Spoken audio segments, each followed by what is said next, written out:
How is Notre Dame head coach Marcus Freeman building a program that is set up for long-term success with a new general manager, a roster that's getting healthier, and cutting-edge performance strategies? That's all coming up on today's Locked On Irish.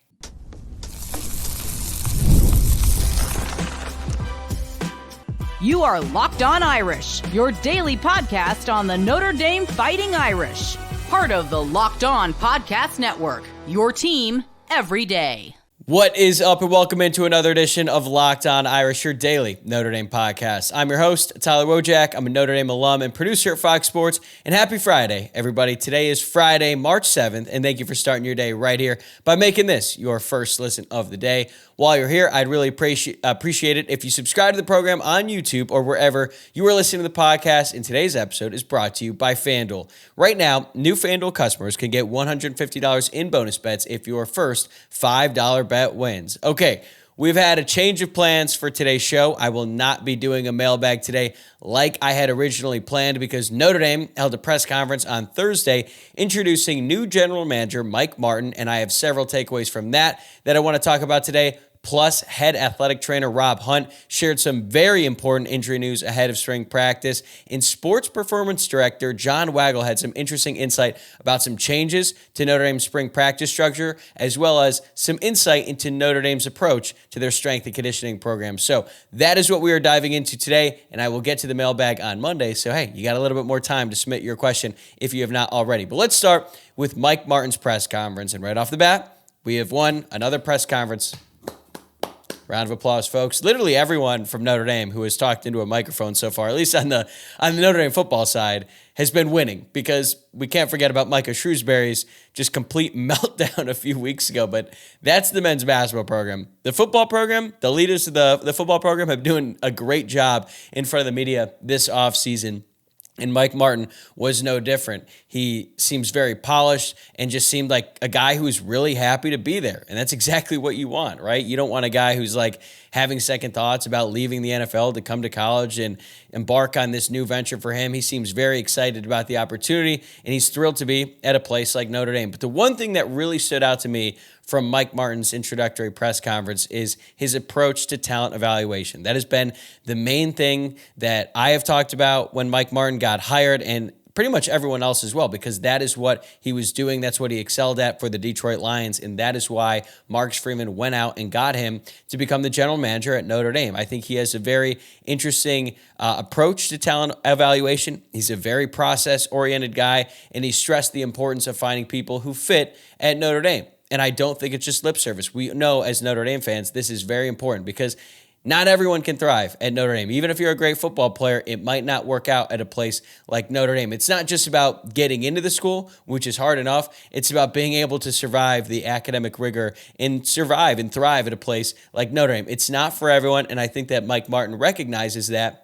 And that's going to be a part of his process. He has a very data-driven approach to talent evaluation, combines physical attributes, and he also looks at their mental and emotional qualities, really talked about character a lot. And yeah, I'm sure every football coach in some capacity is talking about character, but I think that Mike Martin really stresses that in his evaluations, especially with guys coming over to Notre Dame. He also worked with the analytics team in Detroit for multiple seasons and was really keen on what they were doing. So I think he's going to embrace that aspect. He gave a shout out to Anthony Trash as well, who is Notre Dame's head of analytics, basically founded PFF. So it seems like he has really embraced the data part, but also the character part. And he mentioned something that I thought was particularly funny. He said, "We won't be driven by magazines." And I think he was referring to recruiting rankings. I don't think people are really going to magazines to get their recruiting information these days, but I think he understands that stars matter in a way. Like usually the better players get a higher recruiting ranking, but he's not going to judge his recruits based off what other people look at or say about them online. So that's important. Obviously, that's what he was brought here to do, evaluate players, but his NFL background really comes through. He talked about building through the draft and supplementing the roster and free agency as like the NFL equivalent of majoring in high school recruiting and minoring in the transfer portal. That's a famous quote by Marcus Freeman that Chad Bowden just completely stole when he went to USC, copied it verbatim. But hey, that is the plan for Notre Dame. They're going to build their program through high school recruiting, and they're going to go out and supplement the roster in the transfer portal. That is what Mike Martin tried to do at Detroit, and that's what he's going to continue to do at a place like Notre Dame. And the Lions are a great example of that. Even though they got their quarterback Jared Goff in a trade, a lot of their key players they got in the draft. They have drafted exceptionally well since he's been there. So Notre Dame needs to recruit a little bit better at the high school ranks. We've been talking about that on the show. But I think Mike Martin understands that is how you build a roster at a place like Notre Dame. As it pertains to the transfer portal, he did mention the academic hurdles that come into play when they're taking portal guys, but he looks at the transfer portal as a great way to supplement the roster, and he's going to have a very strategic mindset and approach to bringing guys in. He's going to have a structure that is very similar to what teams do in free agency when they're thinking about the draft and they're thinking about who to sign in free agency. I think that is all going to come through with his approach to building a roster at Notre Dame, but there is one downside to the fact that he spent the last 2 decades in the NFL. He's not very familiar with the high school recruiting process and admitted that. He said that he has a learning curve when it comes to high school recruiting and the process and understanding the NIL component of it all. And I think that is to be expected, right? Like if he's spending all of his time in the NFL, he's not going to really understand the timeline as it pertains to recruiting a 16-year-old, or now we're recruiting 14 and 15-year-olds out of high school. So I think he's going to learn that. Notre Dame has a great recruiting staff right now. Carter Allman was promoted to director of recruiting, and I think that Mike Martin is going to lean on his staff to try to understand who these prospects are that they're recruiting, what they're about, their type of talent, ability, all that stuff. But in terms of the process, I think it's going to be a little bit of a learning curve for him, but he'll get better in time. He's going to get better as the years goes on, just like Marcus Freeman got better as a head coach in his 3rd season compared to his 1st season as the head coach. But that's something to keep in mind, that even though he understands the importance of high school recruiting, he's still got to figure out a process that works for him. Also, revenue sharing. Speaking of NIL, he's very aware of college football's evolving landscape, particularly with NIL and the revenue sharing agreements that we all expect to be finalized in just over a month. And he even said, this is probably the closest thing to a salary cap that there is in college football. Now, they are still waiting on a lot of things. There's a lot of unknowns that he mentioned, but there are plans in place for whenever that is enacted. And now you're going to have basically the removal of walk-ons, and it's going to be all scholarship players, and they're going to have to be given a certain amount of money that comes directly from the revenue sharing. Like, there's still a lot we need to learn about that, but I do think that's going to happen. That's how Mike Martin seems to approach this situation, and it's important that they have plans in place because everyone is waiting for the official word and the official restrictions and all that stuff, but Mike Martin is a very forward-thinking guy. He's going to be proactive, not reactive, and I think it was important that he specified that, hey, they're all waiting for that, and they're waiting to, finalize their plans and move forward. Lastly, I just think that Mike Martin is a great cultural fit. I don't want to take too much from a press conference, but he just seems like a perfect fit at Notre Dame. He even talked about his first meeting with Pete Bavacqua, Notre Dame athletic director, and how he was kind of blown away by Bavacqua's resume and being around a person who has done so much, has such an incredible resume, has been in charge of so many great organizations and institutions. And I think that if you are really impressed by a guy like Pete Bavacqua, first of all, you should. But at a place like Notre Dame, I think that if you can relate to a guy like Pete Bavacqua, that shows you're probably going to work out pretty well at Notre Dame. He was a great student and great player at Vanderbilt. So that's another very like-minded university when it comes to Notre Dame. So I think that he understands the importance of academics as a football player and a life after football, which is something that Mike Martin has obviously excelled at, and he's going to take that approach to Notre Dame. When he was done with questions, he just kind of went on a little rant, almost like he was recruiting to no one, but just wanted to get his message out there that Notre Dame is a place where you can compete for championships in football and work for an Ivy League-esque education degree, all that stuff. So he's already embracing it. I think he's a perfect fit at Notre Dame. And, I don't want to make this sound like revisionist history, because a few weeks ago I said, hey, I think James Blanchard would be a great hire at Notre Dame. I still think he would be a good hire, but he's certainly different than Mike Martin. And I think from a cultural fit, I think that Mike Martin is a much more Notre Dame type of guy than James Blanchard. They both could have excelled at the position, but I'm really excited to see what Mike Martin can do now that he's officially the general manager of the Notre Dame football program. All right, now that we've heard from Martin about his long-term vision, let's take a look at the short term as Notre Dame released some very important injury updates about key players ahead of spring practice. That's coming up next. Today's episode is brought to you by FanDuel. When the game tips off, the NBA action is just getting started, and there's no better place to get in on it than FanDuel, America's #1 sportsbook.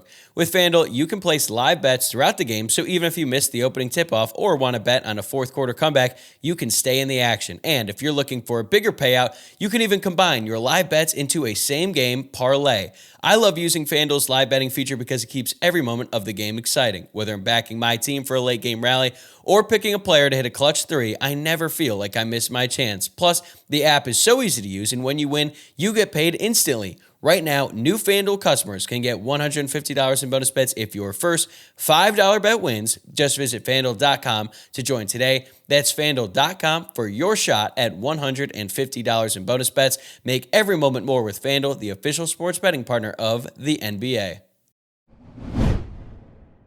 If you've been a long-time listener of the show, you know that I have been pretty critical about Notre Dame's approach to injury updates and things like that. And really, it just dates back to the start of last season when they implemented that new plan where they would release an injury report every Monday, and that was it.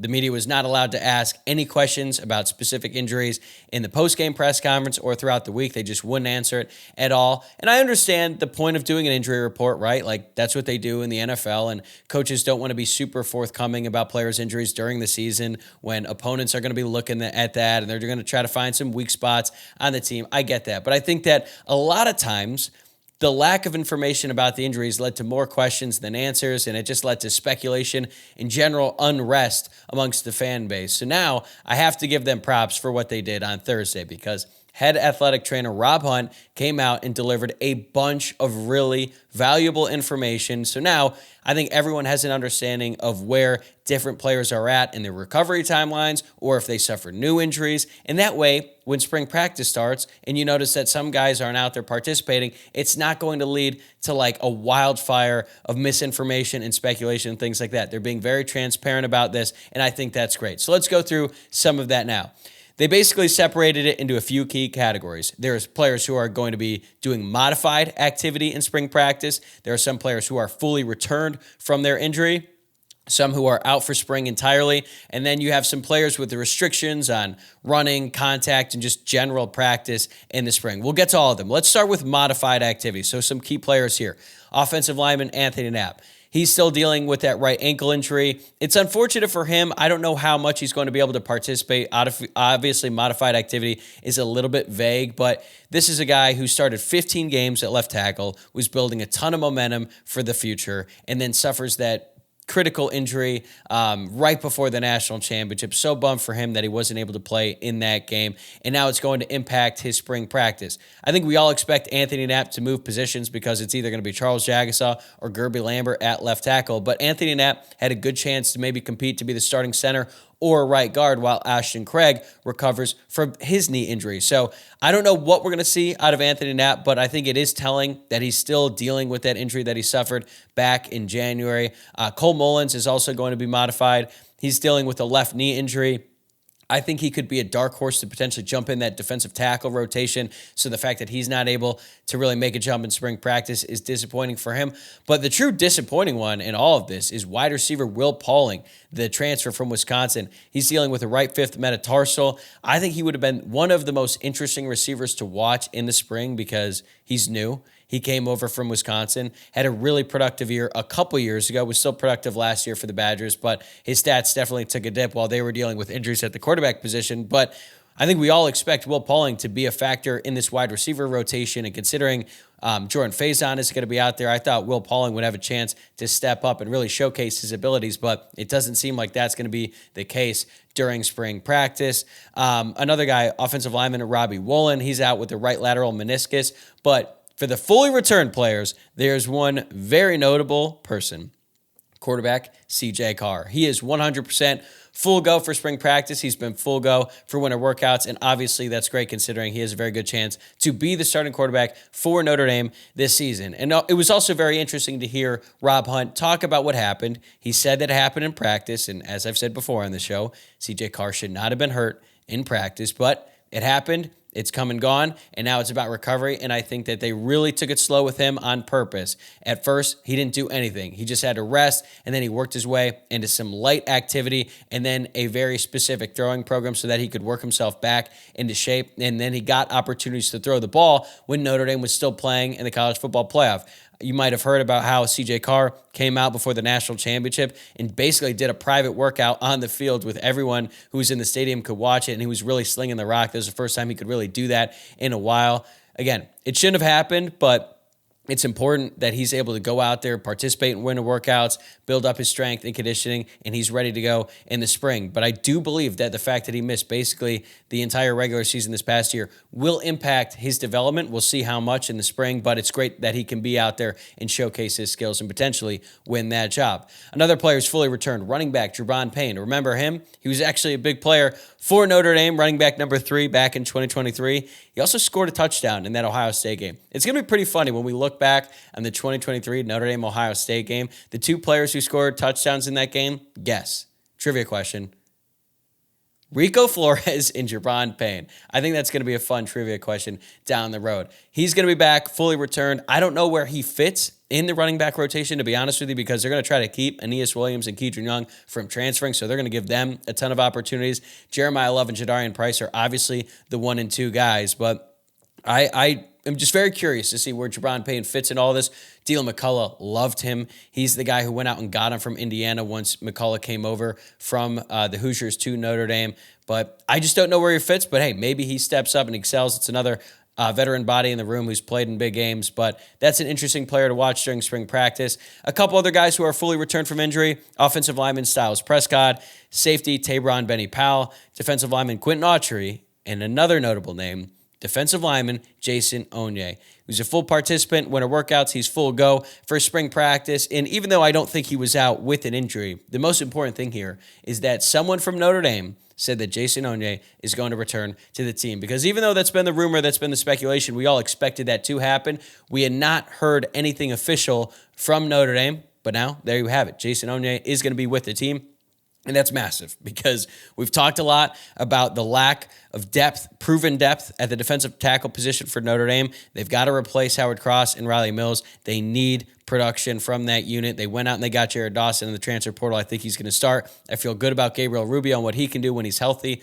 Donovan Heinisch is undersized, but he's a dog. But they need more guys. They need a guy like Jason Onye in the mix. And if he can just kind of pick up where he left off last year, because he was really excelling before he left the team, then Notre Dame is in slightly better shape at that position. So that's very good news. As for the bad news, some guys who are out for spring, a couple guys that's not a surprise. Defensive lineman Jordan Botelho still dealing with his right knee injury from last year. The good thing is Rob Hunt raved about Botelho's progress. He said he's on track to participate in the summer, which to me seems a little bit shocking considering the severity of his injury, but it seems like he has really gotten after it in the rehab process, and he's going to be ready to go by fall camp, which could be huge for Notre Dame. Same with Boubacar Traore.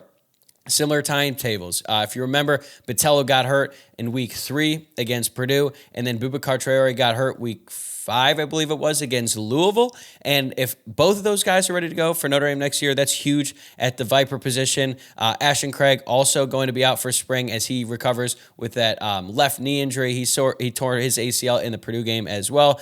Similar timetable. So it's great that Botelho, Craig, and Traore, because those are 3 guys who were big contributors when they were out there last year, project to be big contributors for the team next year. They're going to miss the spring, but it looks like they're on track to be back in the summer.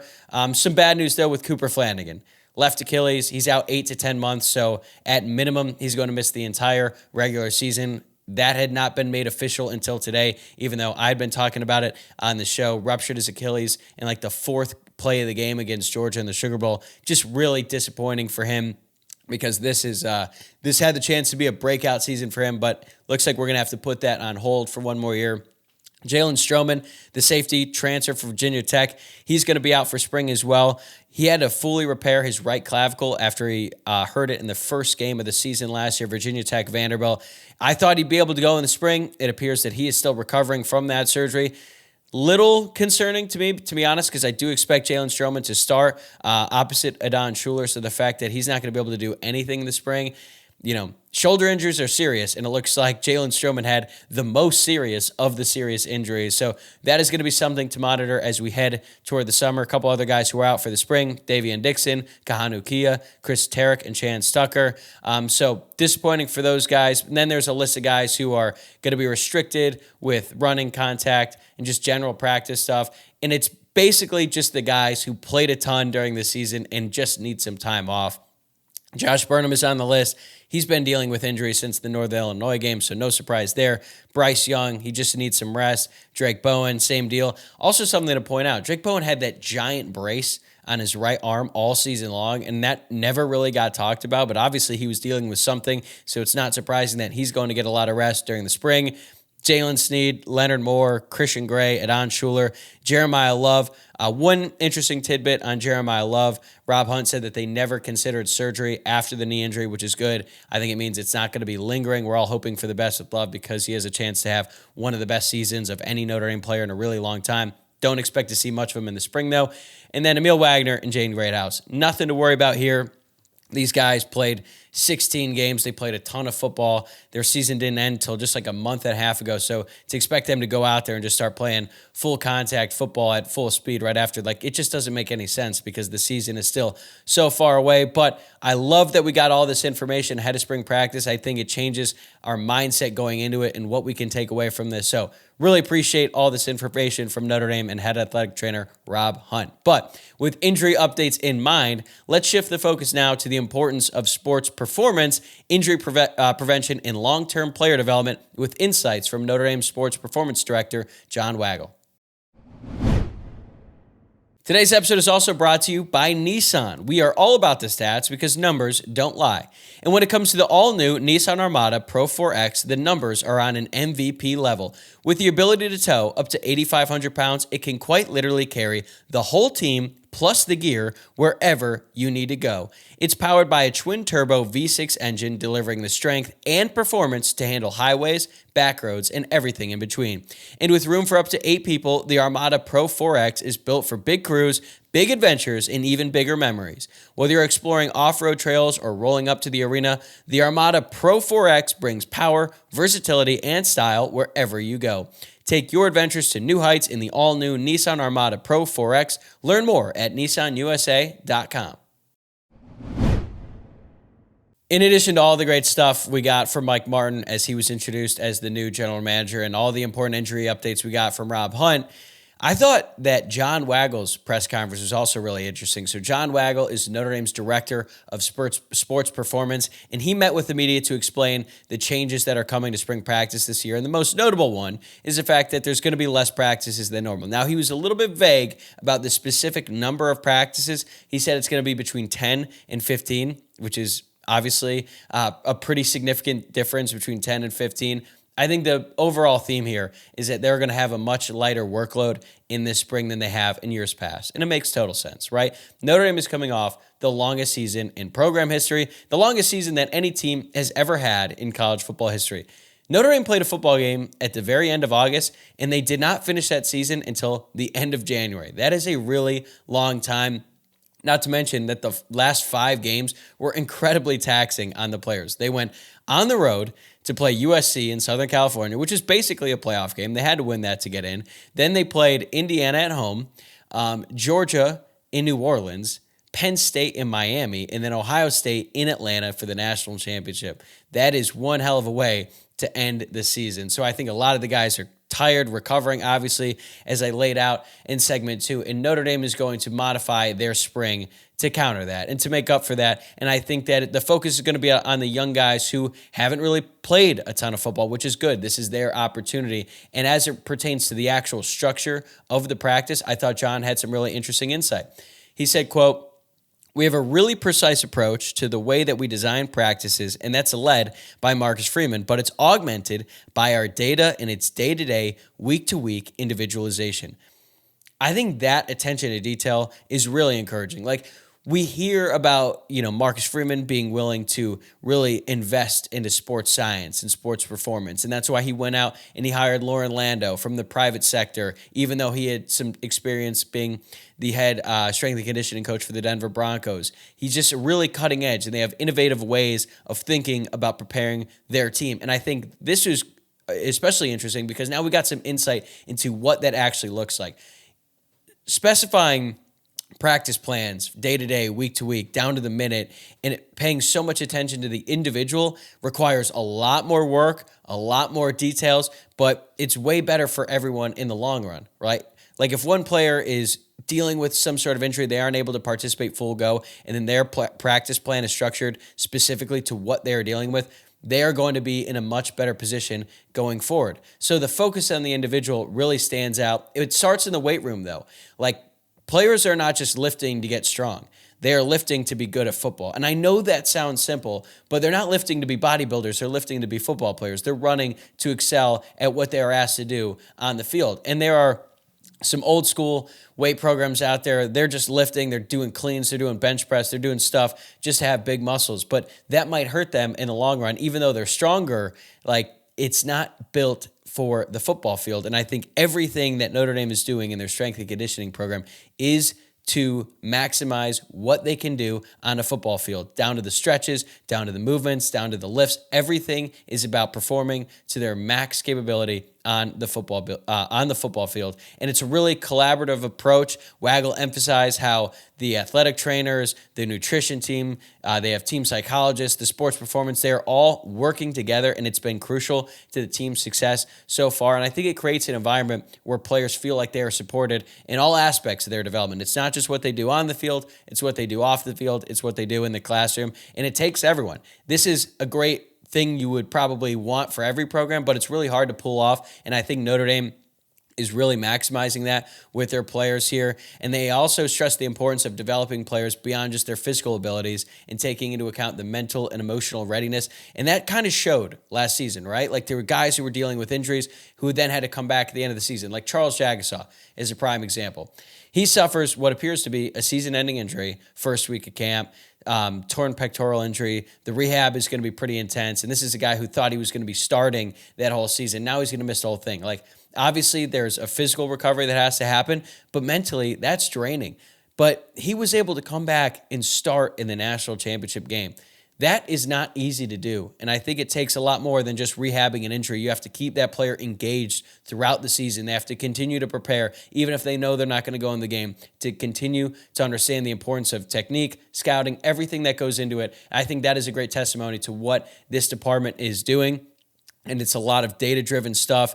It's not just, what their max bench is or their 40 time or anything like that. Their strength metrics to sleep patterns, like all of that factors in to how these guys perform and how they recover. And I think that is what enables such a tailored individual approach to all these guys and what they're able to do for this team. And the last thing that really stood out to me from this press conference was their discussions about injuries. And obviously last year, Notre Dame had a pretty unfortunate run of injuries from that Purdue game through the Louisville game. Guys are dropping like flies. And I think they understand that, hey, when that happens, they're going to evaluate everything. They're going to really focus in. And it's not like they were just running down the field getting hamstring injuries. Sometimes in football, big bodies just fall on you. You're putting so much pressure on your joints on every single play. Things happen.